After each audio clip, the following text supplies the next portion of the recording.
பரலோக ராஜ்யத்தின் ஓமை.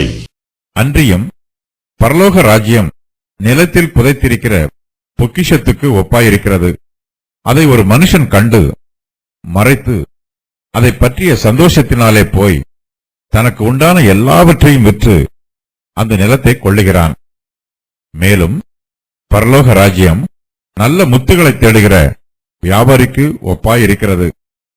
அவன் விலையுயர்ந்த ஒரு முத்தை கண்டு போய் தனக்குண்டான எல்லாவற்றையும் விற்று அதை கொள்ளுகிறான். அன்றியும் பரலோக ராஜ்யம் கடலிலே போடப்பட்டு சகலவிதமான மீன்களையும் சேர்த்து வாரிக்கொள்ளும் வலைக்கு ஒப்பாயிருக்கிறது. அது நிறைந்தபோது அதை கரையில் இழுத்து உட்கார்ந்து நல்லவைகளை கூடைகளில் சேர்த்து ஆகாதவைகளை எரிந்து போடுவார்கள். இப்படியே உலகத்தின் முடிவிலே நடக்கும். தேவதூதர்கள் புறப்பட்டு நீதிமான்களின் நடுவிலிருந்து பொல்லாதவர்களை பிரித்து அவர்களை அக்கினிச் சூளையிலே போடுவார்கள். அங்கே அழுகையும் பற்கடிப்பும் உண்டாயிருக்கும் என்றார். பின்பு இயேசு அவர்களை நோக்கி, இவைகளையெல்லாம் அறிந்து கொண்டீர்களா என்று கேட்டார். அதற்கு அவர்கள், ஆம், அறிந்து கொண்டோம் ஆண்டவரே என்றார்கள். அப்பொழுது அவர் அவர்களை நோக்கி, இப்படி இருக்கிறபடியால் பரலோக ராஜ்யத்துக்கு அடுத்தவைகளில் உபதேசிக்கப்பட்டு தேறின வேதபாரகன் எவனும் தன் பொக்கிஷத்திலிருந்து புதியவைகளையும் பழையவைகளையும் எடுத்துக் கொடுக்கிற வீட்டெஜமானாகிய மனுஷனுக்கு ஒப்பாயிருக்கிறான் என்றார். நிலத்தில் புதைந்திருக்கிற பொக்கிஷம். அன்றியும் பரலோக ராஜ்யம் நிலத்தில் புதைந்திருக்கிற பொக்கிஷத்திற்கு ஒப்பாயிருக்கிறது. அதை ஒரு மனுஷன் கண்டு மறைத்து அதை பற்றிய சந்தோஷத்தினாலே போய் தனக்கு உண்டான எல்லாவற்றையும் விற்று அந்த நிலத்தை கொள்ளுகிறான். இயேசு கிறிஸ்து இதற்கு முன்பே பரலோக ராஜ்யத்தை ஓமையாக கூறி விளக்கி இருக்கிறார். அதற்கு ஓமையாக அவர் பயன்படுத்திய பொருட்கள் மிகவும் சாதாரணமானவை. கடுகு விதையையும் புளித்த மாவையும் ஓமையாக பயன்படுத்தினார். இவை இரண்டுமே எளிய பொருட்கள், சந்தையில் விலை மலிவான பொருட்கள். பரலோக ராஜ்யம் எளிய பொருட்களினால் விளக்கப்பட்டாலும் அது விலை மதிப்பு அற்றது. இந்த வசன பகுதியில் இயேசு கிறிஸ்து பரலோக ராஜ்யத்தை விலை மதிப்பற்ற பெரிய பொருட்களை ஓமையாக கூறி விளக்குகிறார். பரலோக ராஜ்யம் நிலத்தில் புதைந்திருக்கிற பொக்கிஷத்திற்கு ஒப்பாயிருக்கிறது. நிலத்தில் உள்ள பொக்கிஷத்தை நாம் விரும்பினால் அதை எடுத்து நமக்கு சொந்தமாக்கிக் கொள்ளலாம். இயேசு கிறிஸ்துவே மெய்யான பொக்கிஷம். அவரிடத்தில் எல்லா ஐஸ்வர்யமும் தாராளமாக உள்ளது. பயனுள்ள விலை மதிப்பற்ற அனைத்து பொருட்களுக்கும் அவரே ஆதாரமாக இருக்கிறார். இயேசு கிறிஸ்துவில் நாம் விசுவாசம் வைத்து நமது உள்ளத்தில் அவரை ஏற்றுக்கொள்ளும் போது அவர் தம்முடைய ஐஸ்வர்யங்களை நமக்கு தாராளமாக தருவார். சுவிசேஷம் நிலத்திற்கு ஒப்பாயிருக்கிறது. இது சாதாரண நிலமல்ல. இந்த நிலத்தில்தான் பொக்கிஷம் புதைத்து வைக்கப்பட்டிருக்கிறது. இந்த நிலம் வேலி அடைத்து பாதுகாக்கப்பட்டிருக்கும் தோட்டம் அல்ல. இது ஒரு திறந்த வெளி நிலம். இது நமக்கே உரியது.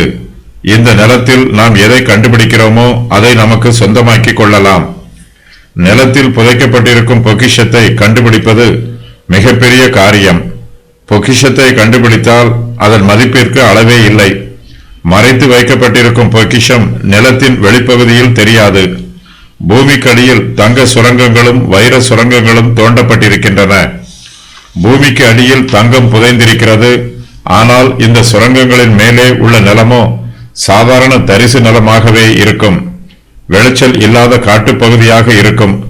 இப்படிப்பட்ட நிலத்திற்கு உள்ளேதான் தங்க சுரங்கம் உள்ளது. இந்த உலகத்தில் ஏராளமான புஸ்தகங்கள் உள்ளன. வெளித்தோற்றத்திற்கு பரிசுத்த வேதாகமமும் மற்ற புஸ்தகங்களைப் போலவே ஒரு சாதாரண புஸ்தகம் போலவே தெரியும். ஆனால் பரிசுத்த வேதாகமத்தை ஆராய்ந்து பார்த்தால்தான் அதில் உள்ள பொக்கிஷத்தை நாம் கண்டுபிடிக்க முடியும். வேதாகமத்தில் நாம் இயேசு கிறிஸ்துவையும் அவர் கொடுக்கும் நித்திய ஜீவனையும் கண்டுபிடிக்கலாம். வேத வாக்கியங்களை ஆராய்ந்து பாருங்கள். அவைகளால் நமக்கு நித்திய ஜீவன் உண்டு. இயேசுவை குறித்து வேத வாக்கியங்கள் சாட்சி கொடுக்கின்றன. யோவான் 5:39. பரிசுத்த வேதாகமத்தை ஆராய்ந்து பார்த்து வேத வாக்கியங்களில் இயேசு கிறிஸ்துவையும் நித்திய ஜீவனையும் கண்டுபிடிக்கிறவர்கள் பாக்கியவான்கள். இவர்கள் விலை மதிப்பில்லாத பொக்கிஷத்தை கண்டுபிடித்திருக்கிறார்கள். நிலத்தில் பொக்கிஷம் புதைக்கப்பட்டிருக்கிறது என்பதை கண்டுபிடித்தால் அவருக்கு அந்த நிலத்தின் மதிப்பு தெரியும். அந்த நிலத்தின் விலை எவ்வளவு அதிகமாக இருந்தாலும் அதை கிரயத்திற்கு வாங்கி விடுவார். விலையில் பேரம் பேசி பார்ப்பார். அதன் உண்மையான மதிப்பு என்ன என்பது அவருக்கு தெரியும். ஆகையினால் பேரம் சரிவர நடைபெறவில்லை என்றாலும் அதற்கு என்ன விலை வேண்டுமானாலும் கொடுத்து அதை தனக்கு சொந்தமாக வாங்கி விடுவார். பொக்கிஷத்தை கண்டுபிடித்த உடனே அந்த நிலத்தை வாங்கிவிட வேண்டும் என்னும் தீர்மானம் நமது உள்ளத்திற்குள் வந்துவிடும். அதுபோலவே சுவிசேஷத்தில் இயேசு கிறிஸ்துவையும் நித்திய ஜீவனையும் காண்கிறவர்கள் சுவிசேஷத்தை தங்களுக்கு சொந்தமாக்கிக் கொள்வார்கள். மற்றவர்களால் காண முடியாத பொக்கிஷம் சுவிசேஷத்தில் புதைந்திருக்கிறது. பொக்கிஷம் புதைக்கப்பட்டிருக்கும் நிலத்தை ஒருவர் சந்தோஷமாக வாங்குகிறார். தனக்கு உண்டான எல்லாவற்றையும் விற்று அதை தனக்கு சொந்தமாக்கிக் கொள்ளுகிறார். இயேசு கிறிஸ்துவை தங்களுடைய இரட்சகராகவும் ஆண்டவராகவும் பற்றிக் கொள்ள வேண்டும் என்பதற்காக மெய்யான விசுவாசிகள் தங்களுக்கு உண்டான எல்லாவற்றையும் அற்பமாகவும் குப்பையுமாகவும் எண்ணி அவற்றையெல்லாம் விட்டுவிட்டு இயேசுவை பின்பற்றுகிறார்கள். தங்களுடைய சரீர பிரகாரமான ஜீவனை விட இயேசு கிறிஸ்து கொடுக்கும் நித்திய ஜீவனே மேன்மையானது என்பதை புரிந்து கொண்டு அவரை பின்பற்றுகிறார்கள். நல்ல முத்துக்களை தேடுகிற வியாபாரி. மேலும் பரலோக ராஜ்யம் நல்ல முத்துக்களை தேடுகிற வியாபாரிக்கு ஒப்பாயிருக்கிறது. அவன் விலை உயர்ந்த ஒரு முத்தை கண்டு போய் தனக்கு உண்டான எல்லாவற்றையும் விற்று அதை கொள்ளுகிறான். உலக பிரகாரமான ஜனங்கள் சுறுசுறுப்பாக இருக்கிற கடினமாக வேலை செய்து தங்களுக்கு சொத்து சுகங்களை சேகரிக்கிறார்கள். உலக பிரகாரமான நல்ல முத்துக்களையும் அவர்கள் சம்பாதிக்கிறார்கள். ஒரு சிலர் செல்வந்தராக வேண்டும் என்று விரும்புகிறார். சிலர் பேரும் புகழும் கிடைக்க வேண்டும் என்று விரும்புகிறார். சிலர் அதிக கல்வி கற்க வேண்டும் என்று விரும்புகிறார். இவை எல்லாம் இவர்களுடைய வாழ்க்கையில் முத்துக்களைப் போல இருக்கிறது. ஆனால் இவை உண்மையான முத்துக்கள் அல்ல, போலி முத்துக்கள். இவை முத்துக்களைப் போல தோற்றமளிக்கும். முத்துக்களில் மெய்யான சுபாவம் இவற்றில் இராது. இயேசு கிறிஸ்துவே விலை உயர்ந்த முத்து. நாம் இயேசு கிறிஸ்துவை பெற்றுக்கொண்டால் விலை உயர்ந்த முத்தை பெற்றுக்கொண்டவர்களாக இருப்போம். இதனால் உண்டாகும் சந்தோஷம் நமக்கு நித்திய சந்தோஷமாக இருக்கும்.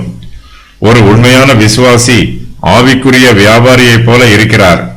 அவர் விலை உயர்ந்த முத்தை தேடி கண்டுபிடிக்கிறார். ஆவிக்குரிய ரீதியாக ஐஸ்வர்யவான்கள் ஆக வேண்டும் என்று விரும்புகிறவர்கள் அதிக முயற்சி எடுத்து விலை உயர்ந்த முத்தை தேடுவார்கள். நல்ல வியாபாரி முத்தை கண்டுபிடித்து அதற்குரிய விலையை பேரம் பேசுவார். பேரம் பேசிக்கொண்டே பொழுதை போக்கிவிட மாட்டார். எவ்வளவு விலையானாலும் அந்த முத்தை கிரயத்திற்கு வாங்கி அதை தனக்கு சொந்தமாக்கிக் கொள்வார். இயேசு கிறிஸ்துவில் உள்ள ரட்சிக்கும் கிருபையை கண்டுபிடிக்கிறவர்கள் அதை என்ன கிரயம் ஆனாலும் செலுத்தி பெற்றுக் கொள்வார்கள். அவரை பின்பற்றுவதற்காக எல்லாவற்றையும் விட்டுவிட்டு செல்வார்கள். ஒருவன் பொன்னை விலைக்கு வாங்கலாம், அது முக்கியமல்ல. விலை உயர்ந்த முத்தாகிய ரட்சிப்பை பெற்றுக்கொள்ள வேண்டும். அதுவே நமது ஜீவனுக்கு நல்லது. இம்மைக்கு மாத்திரமல்ல, மறுமைக்கும் இது ஆசீர்வாதமாக இருக்கும். இஸ்ரவேல் ராஜ்யம் பொக்கிஷத்தை போன்றது. தன்னுடைய அழைப்பின் பிரகாரம் நடந்து கொள்ளாததினால் பூமியில் புதைக்கப்பட்டிருக்கிற பொக்கிஷத்தை போல இருக்கிறது. இந்த உலகமே நிலம். இயேசு கிறிஸ்துவே பொக்கிஷத்தை கண்டுபிடிக்கிற மனுஷர். அவர் தமது பரலோக மேன்மையை விட்டுவிட்டு பாவிகளை ரட்சிப்பதற்காக இவ்வுலகத்திற்கு மனுஷனாக வந்தார். பொக்கிஷம் கண்டுபிடிக்கப்பட்டாலும் இன்னும் பூமிக்குள்ளேயே இருக்கிறது. இயேசு கிறிஸ்துவின் இரண்டாம் வருகையின் போது அவர் இந்த பொக்கிஷத்தை பற்றிக் கொள்வார். பொக்கிஷத்தை பற்றிய ஓமையில் நிலம் கொல்லப்படுகிறது. பொக்கிஷம் கொல்லப்பட்ட நிலத்திற்குள் மறைந்திருக்கிறது. அதை பூமியில் இருந்து வெளியே எடுக்க வேண்டும். முத்தை பற்றிய ஓமையிலோ முத்து கொல்லப்படுகிறது. மீனை வாரும் வலை. அன்றியும் பரலோக ராஜ்யம் கடலிலே போடப்பட்டு சகலவிதமான மீன்களையும் சேர்த்து வாரிக்கொள்ளும் வலைக்கு ஒப்பாயிருக்கிறது.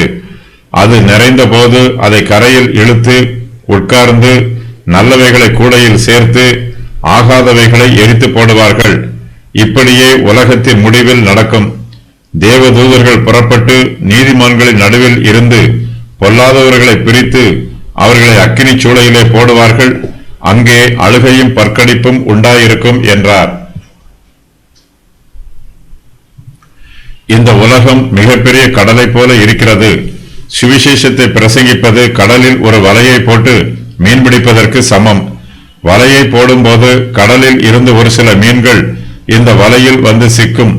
இந்த வலையில் எல்லாவிதமான மீன்களும் விழும். சில சமயங்களில் பெரிய மீன்களும் விலை உயர்ந்த மீன்களும் விழும். சில சமயங்களில் பிரயோஜனம் இல்லாத மீன்களே இருக்கும்.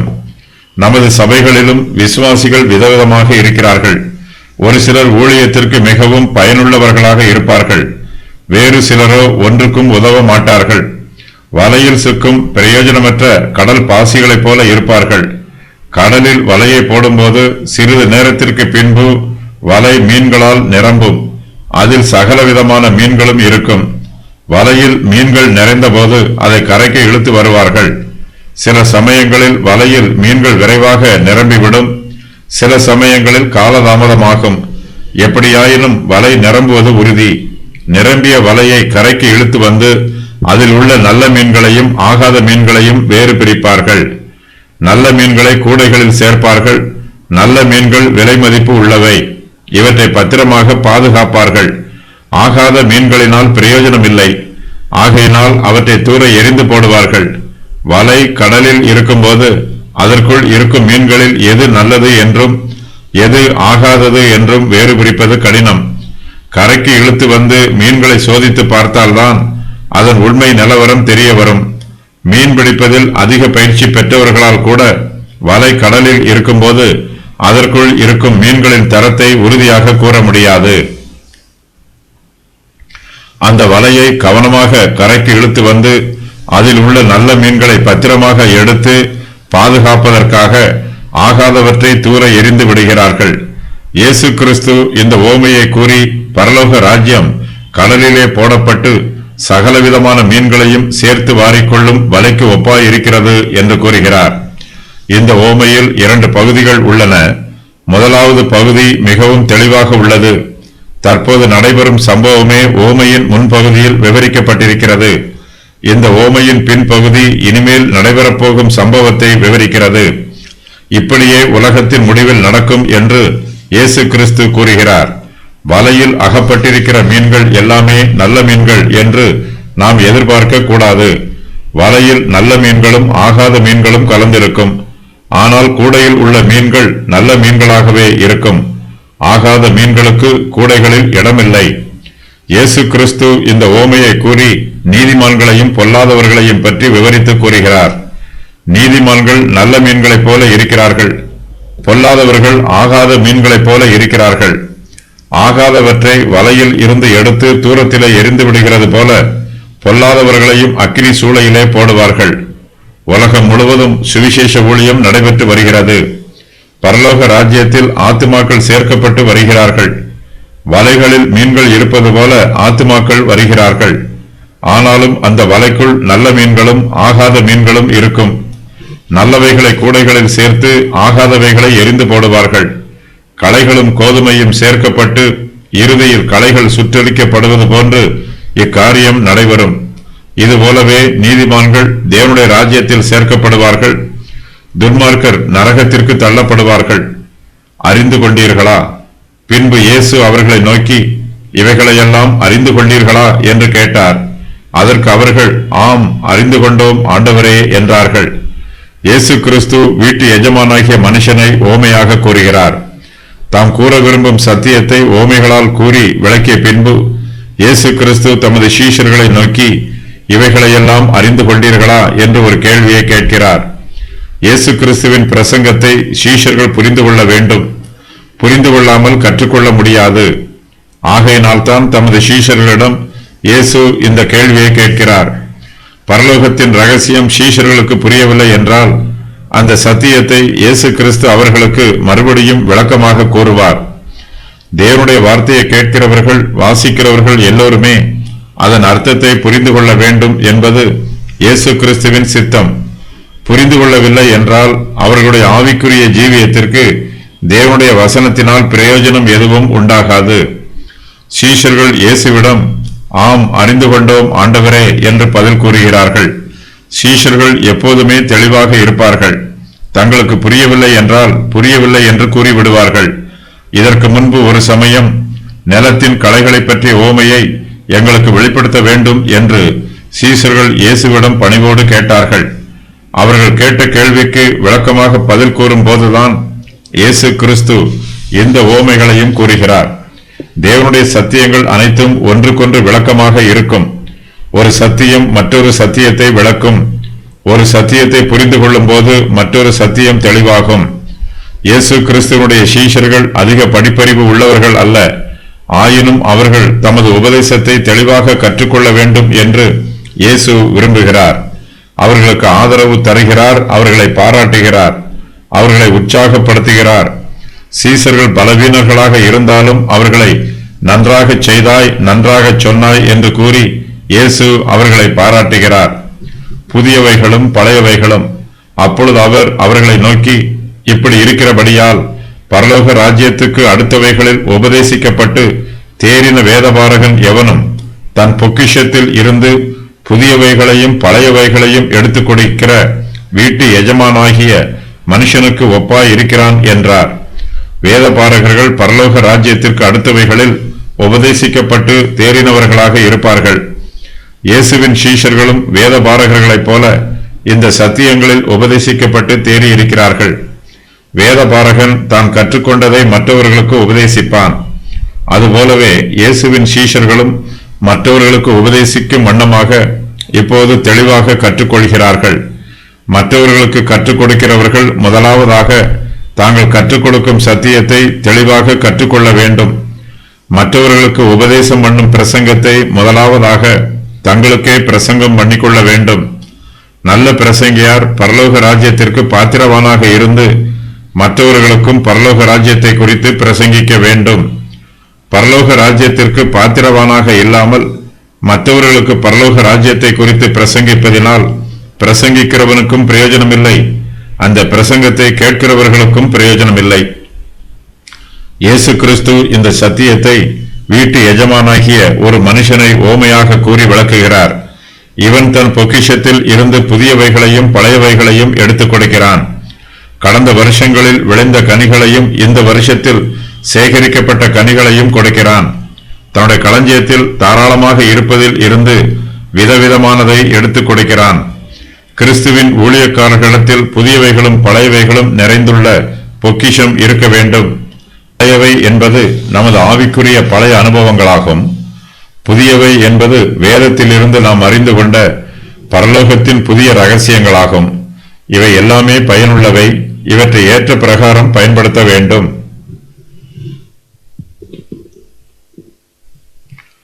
பழையதே போதும் என்று மெத்தனமாக இருக்கக்கூடாது. நமது பழைய அனுபவங்களோடு புதியவற்றையும் சேர்த்துக் கொள்ள ஆயத்தமாக இருக்க வேண்டும். புதியதுதான் வேண்டும் என்று நினைத்து பழையதை புறக்கணித்து விடவும் கூடாது. நமது ஆவிக்குரிய ஜீவியங்களில் பழையவைகளும் வேண்டும், புதியவைகளும் வேண்டும். ஆவிக்குரிய ஜீவியத்தை ஜீவித்து ஆவிக்குரிய ரகசியங்களை கற்றுக்கொள்ள வேண்டும். வீட்டு எஜமானாகிய மனுஷனுடைய பொக்கிஷத்தில் புதியவைகளும் பழையவைகளும் சேர்த்து வைக்கப்பட்டிருக்கிறது. எடுத்துக் கொடுக்க வேண்டும் என்பதற்காகவே அவை வரிசையாக அடுக்கி வைக்கப்பட்டிருக்கிறது. எடுத்துக் கொடுத்தால்தான் மற்றவர்களுக்கு பிரயோஜனமாக இருக்கும். பெற்றுக்கொள்வதை விட கொடுப்பது நல்லது. இயேசு கிறிஸ்துவும் தம்மையே நமக்காக கொடுத்தார். அதற்காகவே அவர் பிதாவிடமிருந்து கிருபைகளை பெற்றுக்கொண்டார். நாம் பரிபூரணம் அடைய வேண்டும் என்பதே இயேசு கிறிஸ்துவின் நோக்கம். இந்த பரிபூரணம் இயேசு கிறிஸ்துவிடமிருந்தே நமக்கு வருகிறது. வீட்டு எஜமானாகிய மனுஷன் பழையவைகளையும் புதியவைகளையும் கொடுக்கும்போது அவற்றை கலந்து கொடுக்கிறான். இவை இரண்டும் நல்ல முறையில் சரியாக சேர்க்கப்படுவதனால் மிகுந்த பயனுள்ளதாக இருக்கும். அதுபோலவே ஆவிக்குரிய சத்தியங்கள் பழையவையாக இருந்தாலும் அதை புதிய முறைகளினால் வெளிப்படுத்த வேண்டும். 2000 வருஷத்திற்கு முன்பு இயேசு கிறிஸ்து உபதேசித்த அதே சுவிசேஷ செய்தியைத்தான் நாம் இக்காலத்திலும் உபதேசிக்கிறோம். தற்காலத்துக்கு ஏற்ற பிரகாரமாக அந்த சுவிசேஷத்தை புதிய முறைகளினால் பிரசங்கிக்க பழகிக்கொள்ள வேண்டும். பரலோக ராஜ்யத்தை பற்றிய ஓமையில் பழையவைகளையும் புதியவைகளையும் பார்க்கிறோம்.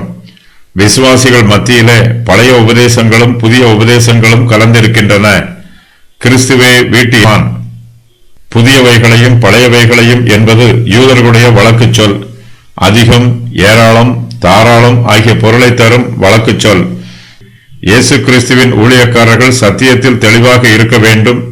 எல்லா சத்தியங்களையும் அறிந்திருக்க வேண்டும். மற்றவர்களுக்கு சத்தியத்தை எடுத்துக் கூறும் ஆற்றல் இருக்க வேண்டும்.